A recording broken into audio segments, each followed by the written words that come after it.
She answered a call by mistake. The Mafia boss said, "From now on, you're mine." Hello everyone. Before we begin today's story, I have a small favor to ask.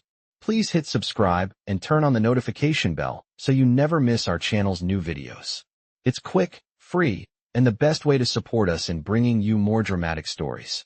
Your support means the world to us. Where are you watching from?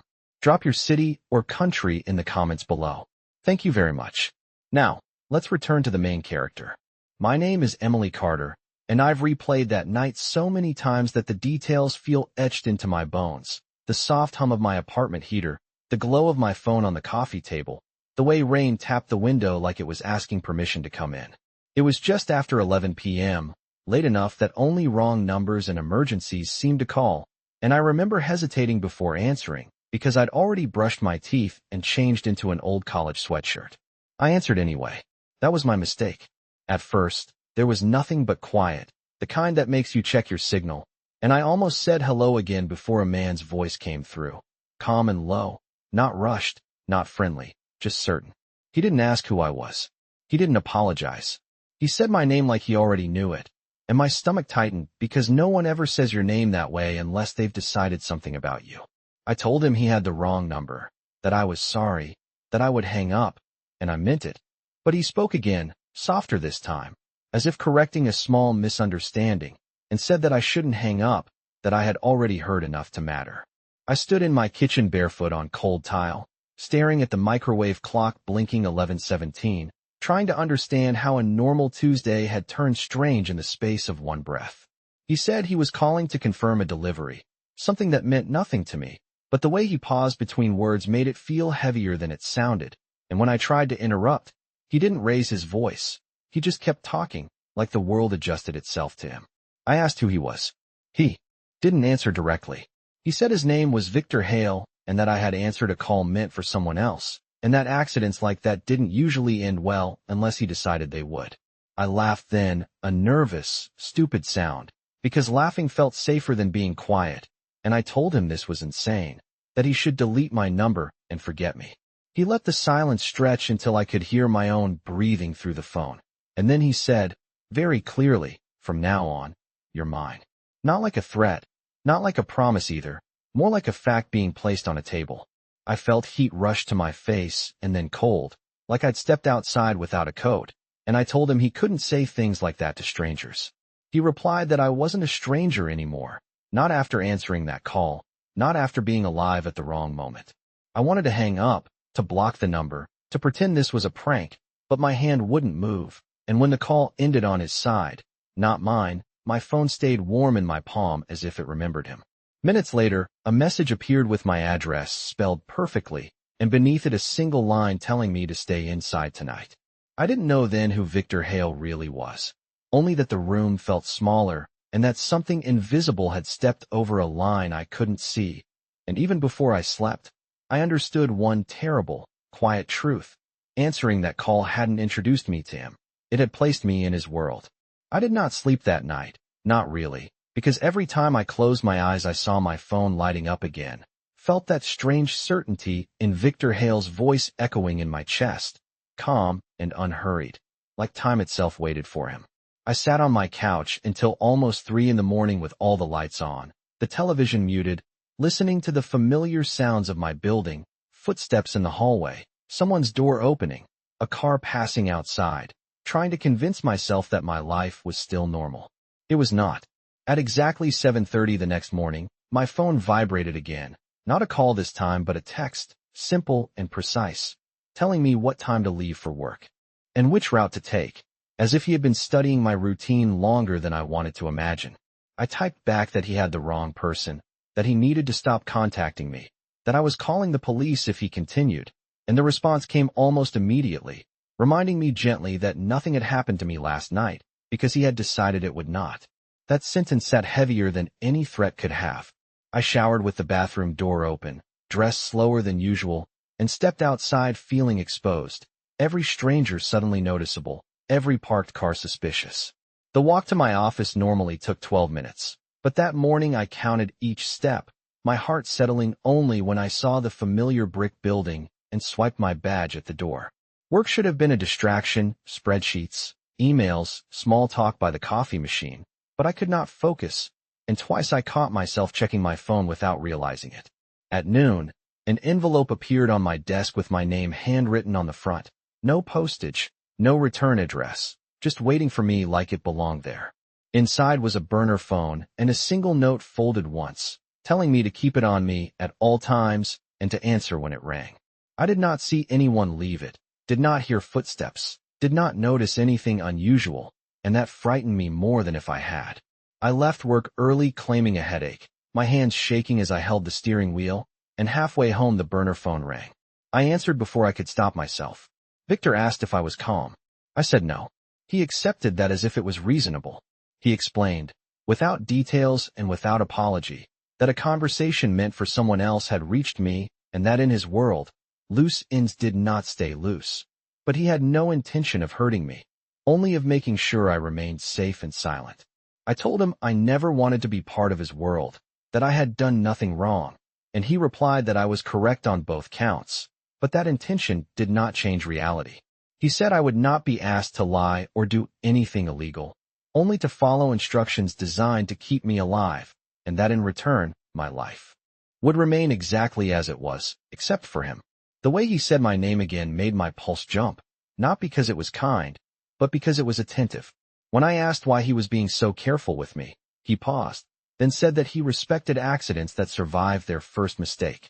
The call ended with him reminding me to lock my doors and get some rest, and I realized then that the worst part was not fear, it was the strange awareness that someone with real power was paying attention to whether I slept, whether I ate, whether I made it home.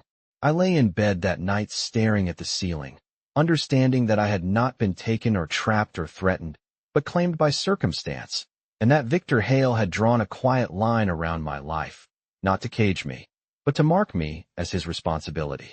The first time I saw Victor Hale in person was not dramatic the way movies teach you to expect, no sudden entrances or raised voices, just a quiet interruption to an ordinary evening. It was 2 days after the burner phone arrived, after I had started jumping every time it buzzed, after I realized my routines were no longer mine alone. I was standing in line at a neighborhood grocery store, holding a basket with milk and bread, telling myself that buying normal things meant my life was still normal, when the phone vibrated once in my pocket. I did not answer right away. I paid, nodded at the cashier, and stepped outside into the cool air before lifting the phone. Victor told me to look across the street. A black sedan was parked at the curb, clean, unremarkable, the kind of car you would never remember later. The rear door opened, and he stepped out without hurry. He was taller than I expected, wearing a dark coat that fit him perfectly, his movements economical, controlled, as if he never wasted effort. When he reached me, he stopped at a polite distance, close enough that I could see the calm focus in his eyes, far enough that no one passing by would think anything was wrong. He said my name again, this time without the phone between us, and asked if I was cold. That question unsettled me more than anything else because it was human, almost considerate. I told him I wanted this to stop, that I had done nothing to deserve being watched, and he listened without interrupting, his expression unreadable. When I finished, he nodded once and said that I was right, but that wanting did not change risk. He explained that someone would eventually realize a call had gone unanswered, that curiosity followed patterns, and that my safety depended on distance and discretion. I accused him of controlling me, and he corrected me gently, saying control was inefficient and that protection required cooperation. He offered me choices that did not feel like choices at all, small adjustments, different hours, different routes, temporary changes designed to fade back into normalcy once the situation resolved. I asked how long that would take. He did not give me a number, only said not long if nothing else went wrong. We walked together for less than a block, two strangers moving in the same direction, and when we stopped, he told me he would not come closer unless invited. That boundary surprised me, and he noticed. He said he did not take what resisted unless there was no alternative. Before leaving, he handed me a card with no name, just a number, and told me to use it only if I felt unsafe. That night, I lay awake replaying his voice, the careful way he chose words, realizing that fear was no longer sharp and immediate, but slow and constant, like pressure.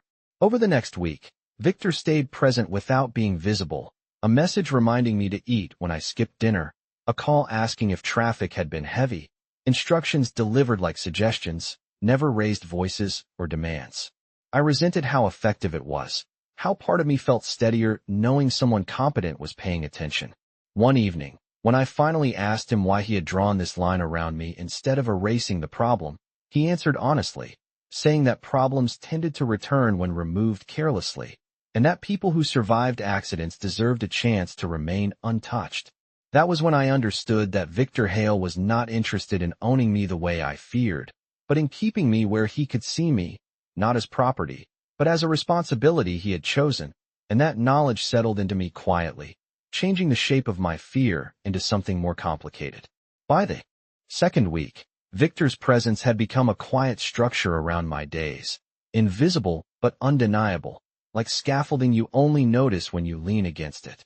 I went to work, met deadlines, smiled at coworkers, and yet every decision carried a second layer, an awareness of being accounted for. One afternoon, the burner phone rang while I was still at my desk, and when I answered, Victor told me not to go home. He did not explain why at first, only said there had been a shift, and that routine was the most dangerous thing when patterns were being watched. I felt irritation rise, sharp and sudden, and told him I was tired of rearranging my life around his warnings. He listened, as he always did, then said he understood and asked me to meet him somewhere public so we could talk. The address he gave was a small cafe near the river, the kind of place with scratch tables and old music playing softly, a place no one would look twice at. He was already there when I arrived, seated near the window, hands folded, looking like a man waiting for a meeting that mattered. I sat across from him and told him plainly that I would not disappear quietly, that I needed to know what was happening instead of being managed around it. He studied my face for a long moment before nodding. He said the call I answered had been noticed, not by the person who made it, but by someone who expected a response and did not receive one. He did not say names or details, only that curiosity had been triggered and that curiosity tended to spread. I asked if I was in danger. He answered honestly, saying not yet, and that yet was the reason for the precautions. I accused him of claiming me without my consent, of deciding my fate because it was convenient. That was when his tone changed, not colder, but firmer, and he told me he had claimed responsibility, not ownership, and that the difference mattered to him even if it did not feel that way to me. He said I could walk away from the cafe and block every number he had given me, but if I did, he would still make sure I stayed safe from a distance, because the situation would not vanish simply because I wished it away. The waitress came by with coffee, and for a moment we were just two people sitting in silence, steam rising between us. I asked him why he did not simply cut the thread, whatever that meant, and he said some threads, when cut abruptly, left frayed ends that hurt people who had nothing to do with the knot. That night, he insisted I stay somewhere else, not hidden, just different, and he arranged an apartment across town that was clean and quiet and temporary. I told him I would only agree if he stopped speaking in absolutes. He considered that, then agreed, saying he preferred negotiation to force. As he left, he paused and told me that being mine was not about control, it was about priority, that if anything went wrong, my safety would come first because he had decided it should. Lying alone in the unfamiliar bed later, I realized that his declaration from that first call had changed shape, no longer sounding like possession, but like a line he had drawn around me and dared the world to cross. And that frightened me in a way that was strangely steady, because for the first time since answering that call, I understood that I was no longer just reacting to events, I was part of a choice he was actively making. Moving into the temporary apartment felt like stepping sideways out of my own life. Not disappearing, just misaligned. The place smelled faintly of fresh paint and lemon cleaner, the kind of neutral space designed to leave no impression, and I told myself it was only for a few nights, even as Victor quietly arranged everything from utilities to groceries, without asking what brand I preferred. That bothered me more than it should have, the efficiency, the way my needs were anticipated before I voiced them. I went to work from there, took a different route each morning like he suggested, and tried to ignore how quickly my body adjusted, how safety can feel like routine if it arrives often enough. On the third evening, I finally confronted him about it during a phone call, telling him I was starting to feel like a guest in my own life. He listened, then asked me what I had given up so far besides convenience. I could not answer immediately, and the silence stretched long enough that I felt exposed. He said adaptation was not surrender and that I was still choosing, even if the options were narrow. That night, a sudden storm rolled in, heavy rain rattling the windows, and for the first time since this began, I felt truly alone. The burner phone sat on the counter like an accusation. I did not want to call him, did not want to rely on his presence to steady me. But when the power flickered and the room went briefly dark, my hand moved before I decided. He answered on the first ring. He did not ask what was wrong.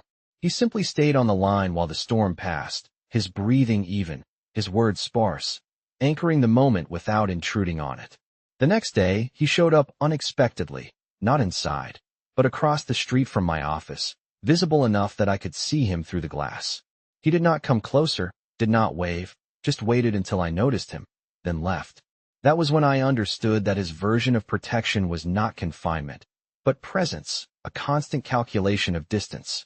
Later, over dinner at a quiet restaurant chosen for its anonymity, he told me more than he had before, not details, but boundaries, explaining what he would and would not ask of me, what lines he would not cross.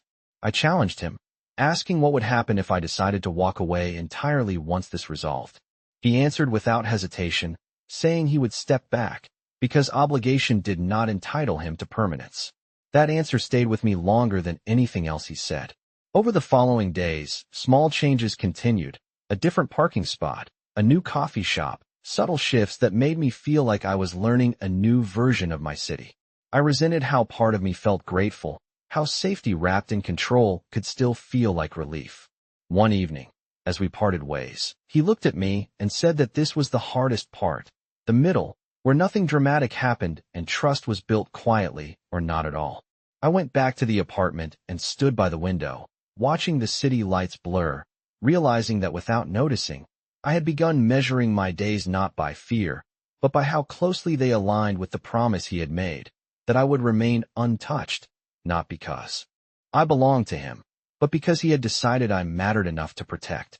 The shift happened so quietly that I almost missed it, the moment when Victor stopped being an external force and became part of my internal weather. It was late afternoon when I realized I had forgotten to check the burner phone for hours, not because I felt safe enough to ignore it, but because my mind had been occupied by ordinary things again, deadlines, grocery lists, the question of whether I should finally buy new shoes. That realization startled me more than any warning ever had. That evening, Victor asked if he could come inside the apartment, not to inspect or arrange anything, just to talk somewhere private. I hesitated, then agreed, setting a boundary in my own head that surprised me by existing. He arrived carrying nothing but a paper bag with takeout containers, explaining that he had not eaten all day and assumed I had not either. We ate at the small kitchen counter, the sound of forks against cardboard oddly intimate, and for the first time, there was no agenda attached to his presence. I asked him what he did when he was not managing situations like mine, and he answered honestly, saying he worked, negotiated, planned, and rarely stopped moving. When I asked if that ever got lonely, he paused long enough that I wondered if I had crossed a line, then said loneliness was not something he noticed until it was gone. The admission hung between us, unguarded, and I felt a strange pull to respond in kind, telling him about the quiet fear that had followed me since the call, how control had always unsettled me because it meant someone else decided what mattered. He listened without interruption, without correcting me, and when I finished, he said that control was not the goal, stability was, and that the two were often confused by people who had never lacked either. As the evening wore on, the conversation softened, drifting to neutral ground, music, cities we had lived in briefly, small preferences that felt insignificant but human. When the power went out again for a split second, I startled, and without thinking, he reached out, stopping himself halfway, his hand hovering before pulling back. I noticed the restraint, the care in it, and something inside me loosened. He apologized quietly for the disruption my life had taken because of him, not the situation, him, and that distinction mattered. Before leaving, he checked the locks with my permission, then stood by the door and told me that if I ever wanted him to step back, truly step back, I only had to say the word. After he left, the apartment felt different, not empty, but calmer, as if something had settled into place. Over the next few days, he reduced the messages, fewer reminders, fewer suggestions, giving me space to move without feeling directed. I noticed how carefully he did it, not disappearing, just easing the pressure, and that restraint made me trust him more than constant attention ever could. One night, lying in bed, I understood that the softest moments were also the most dangerous, not because they threatened my safety, but because they tempted me to believe in a version of him that felt personal, not strategic. The thought frightened me, but it did not repel me. Instead, it made me aware of a quiet truth forming beneath everything else, that Victor was no longer just keeping me safe because he had to. He was doing it because somewhere along the way, my well-being had become something he noticed when it shifted, and that awareness changed the way I looked at the dark, not as a place to fear, but as something he was standing between and me, by choice. The first real warning arrived on an ordinary morning, disguised as coincidence, and I only noticed it because Victor had taught me how to pay attention without panicking. I was leaving the temporary apartment with my coffee cooling in a travel mug when I saw the same delivery van idling at the corner it had been at the day before, the driver looking down, the logo generic enough to be forgettable. I told myself not to assume patterns where none existed, but my phone vibrated before I reached the crosswalk. Victor asked me to pause where I was and describe what I could see, not urgently, not softly either, just precise. When I mentioned the van, he went quiet for a moment, then told me to turn back and wait inside. I felt irritation flare, the instinct to resist returning, but something in his tone held me still. Minutes later, he called again and said thank you for listening. He explained that curiosity had shifted into confirmation, that someone was verifying assumptions, not acting yet, just observing. I asked if I was in immediate danger, and he said no, then added that immediate was not the standard he worked with. He asked me to pack a small bag and be ready to leave within the hour. I wanted to argue, to insist on proof, but the steadiness in his voice grounded me, and I complied, folding clothes with hands that trembled less than I expected. When he arrived, he did not come inside, only waited downstairs, visible through the lobby glass, giving me space to choose. I chose to go. The drive was quiet, the city passing by in familiar blocks that felt suddenly fragile, and when I asked where we were going, he said somewhere overlooked, not hidden, just uninteresting. The place was a modest house on a quiet street, belonging to someone I never met, clean, warm, already stocked with necessities, prepared not in a rush but in advance. He stayed only long enough to explain the rules: no visitors, limited movement, phone on, curtains open during the day, then left without ceremony. That night, I could not sleep. Every sound felt amplified, every car passing outside a potential signal, and when I finally called him, I did not try to hide the fear in my voice. He answered immediately and stayed with me through it, not reassuring me with promises, but with information, explaining what was happening in calm terms, how verification led to loss of interest if nothing surfaced, how patience often defeated curiosity. He told me I had done everything right. The next afternoon, I noticed the absence, the lack of unfamiliar cars, the quiet returning to normal, and Victor called to say the same, that the attention had moved on, satisfied or distracted. Relief came late and heavy, leaving exhaustion in its wake. When he visited that evening, standing on the porch instead of coming inside, I told him I had been scared in a way that felt different from before, sharper, more personal. He nodded and said that was because the risk had brushed closer without touching, and that closeness changed things. I asked him if he ever got used to carrying that responsibility for other people. He said no, and that was why he was careful about taking it on. As he left, he said something that stayed with me long after the door closed. That safety was not the absence of threat, but the presence of someone willing to stand between it and you without being asked. Lying awake later, listening to the quiet settle back into place, I understood that what had just passed was the line between theory and reality, and that Victor had crossed it without hesitation, not to prove anything, but because in that moment, my fear had mattered enough for him to act, and that knowledge anchored itself deep inside me, heavier than fear and harder to ignore. After the house grew quiet again and the sense of immediate danger faded, something else took its place, heavier and harder to name. the weight of choices that could no longer be postponed. Victor called the next morning and said the attention had fully moved on, that the verification cycle had ended, and that my life could return to its original alignment if I wanted it to. The way he said it mattered. He did not rush me, did not suggest what I should choose, only asked to meet so we could speak without the pressure of alarms and contingencies. We walked along the river path where joggers passed without noticing us, the city moving at its own pace. And for the first time since this began, I felt like I was standing at a crossroads instead of being guided along a single route. I told him I was grateful for what he had done, for how carefully he had handled everything. And then I told him I was afraid of how easy it had become to rely on him. He accepted that without defensiveness, saying reliance was not the same as surrender, but that he would respect whatever distance I needed. I asked him what would happen to him if I walked away completely, if I returned to my apartment and blocked the numbers and pretended this never happened. He said nothing would happen to him, that he would absorb the outcome the way he absorbed most things, quietly and without complaint. That answer unsettled me because it removed the illusion that I was protecting him by leaving. I accused him of drawing me in under the guise of safety, and he did not deny it, only said he had offered protection because it was necessary and stayed because he wanted to, and that the difference was not something he expected me to resolve immediately.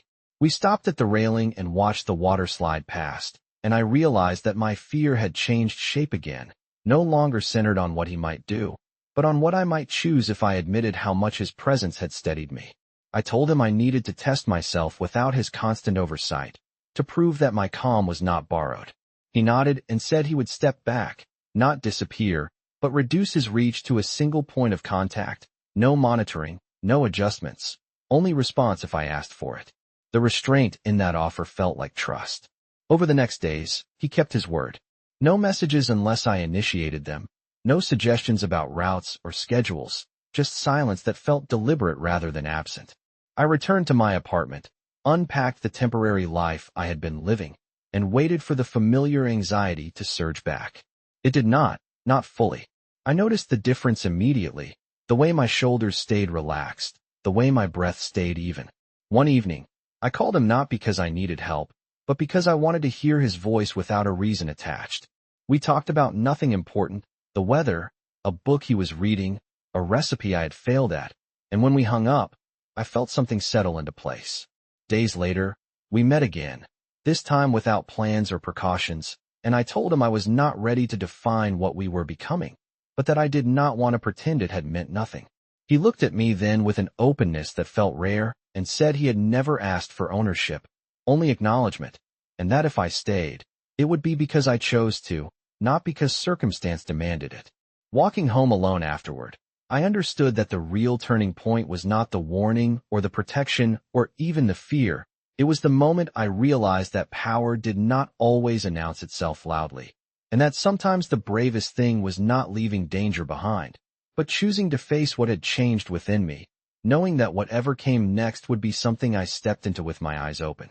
The choice did not announce itself with clarity or certainty. It arrived quietly over time, in the way my days began to feel whole again instead of managed. Weeks passed without incident, without warnings, without the low hum of vigilance that had once defined every step, and Victor remained exactly where he promised, present only when invited, attentive without intrusion. I returned fully to my routines, my apartment, my work, and I noticed how often I reached a calm I had not known before, a steadiness that did not come from ignorance, but from understanding. One evening, after a long day that left me tired in the honest way effort creates, I realized I wanted to see him not to discuss boundaries or safety or decisions, but simply because I missed the way conversations with him felt unguarded and precise. We met at the same cafe by the river where so many lines had first been drawn, and this time there was no tension in the air, only familiarity. We talked about the future carefully, not in promises, but in possibilities, and I told him I was not ready to belong to anyone, not in the way words like that usually implied. He accepted that without disappointment, saying he had never needed ownership to feel connected. As the evening cooled and the lights along the water reflected in soft lines, I asked him if he regretted answering that call, if he wished the accident had never happened. He considered it longer than he ever considered most questions, then said that regret was a luxury he rarely afforded himself, but that he did not wish me erased from his life, even if my presence had complicated it. That honesty mattered more than any declaration could have. When we stood to leave, I felt the old hesitation return, the awareness that stepping away was still possible, that independence was not something I had lost, only something I had learned to share space with. I told him I would be leaving the city for a few weeks for work, a normal trip that once would have felt like an escape. He smiled faintly and said he would not follow, only asked me to let him know when I arrived safely, a request, not an instruction. At the airport days later, as I waited at the gate, I felt the echo of that first night, the memory of a call answered by mistake. And I realized how much had shifted since then. My phone vibrated with a simple message wishing me a safe flight, nothing more, and I smiled because it felt earned, not imposed. As the plane lifted, I looked down at the city growing smaller and understood that my life was no longer divided into before and after, but carried forward with new weight and new awareness. When I returned weeks later, Victor was there not to claim me, not to remind me of debts or danger, but to greet me as someone who had chosen to come back. We stood facing each other without urgency, without expectation, and he said something that settled the last lingering question in my mind, that I had never been his because he decided it, but because I survived the moment that could have erased me and chose to stay present afterward. Walking home alone that night, I finally understood the truth beneath everything that had happened, that power did not always take.